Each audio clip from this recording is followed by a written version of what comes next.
कालपुर एक छोटा सा गांव था जहां सूरज ढलते ही लोग अपने घर बंद कर लेते थे, क्योंकि कहते हैं रात होते ही एक परछाई गांव में चलने लगती है और जिस घर में बच्चे की रूह रोने लगती है उस घर में मौत दे जाती है।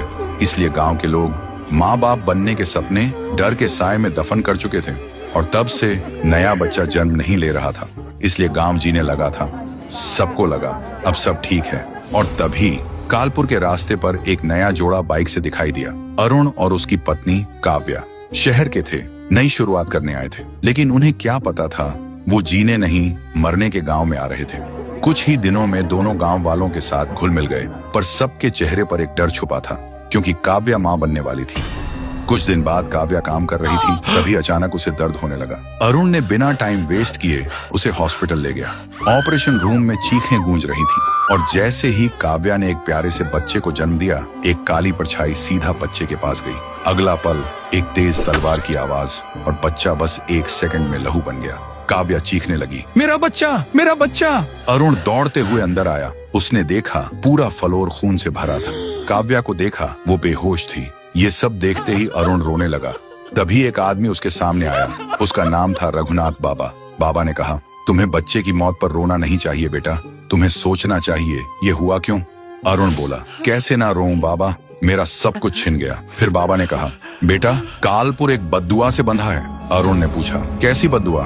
बाबा ने गहरी सांस ली और बोले, बहुत साल पहले कालपुर के राजा हरिदत्त का राज था। उसकी रानी मां बनने वाली थी।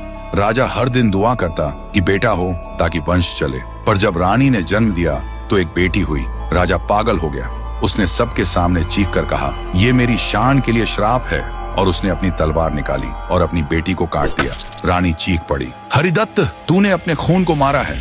अब देख, तेरी हर आने वाली पीढ़ी में जब भी बच्चा पैदा होगा एक तलवार उनके सीने में घुसेगी। और फिर एक दिन रानी ने महल के बीच खुद को आग लगा दी और देखते ही देखते सब कुछ राख बन गया। लेकिन एक चीज बच गई थी, रानी की एक आंख।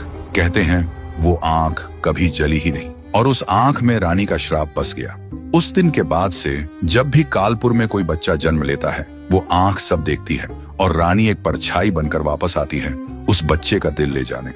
ये सुनकर अरुण का गला सूख गया। फिर बोला, बाबा उसका कोई उपाय नहीं है क्या। बाबा धीरे से बोले, एक ही उपाय है बेटा।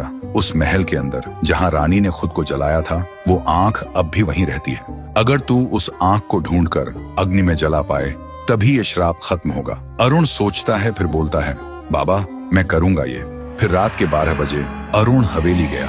हवेली में हर तरफ एक अजीब सन्नाटा था और दीवारों से जैसे पुरानी चीखें गूंज रही थी। अरुण के पैर बढ़ते